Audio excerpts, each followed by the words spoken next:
I'm using ModBus Poll Simple. I'm on COM6, slave ID, slave address 3, none 9600. The variable that is for changing the low flow cutoff, it's a U16 and it's register 32. So I'll read this and I'll write 20, read this. I go to the meter and read that value. It's 0.2%. Now I'm going to make it 0.1%.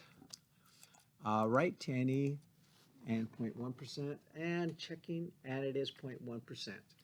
And it is, I believe it's saved. Well, it's already in there. There is a register flow rate 3233. Let's read this.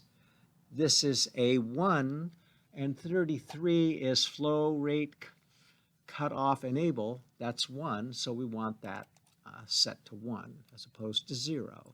So that's it, and it works, and thanks a million.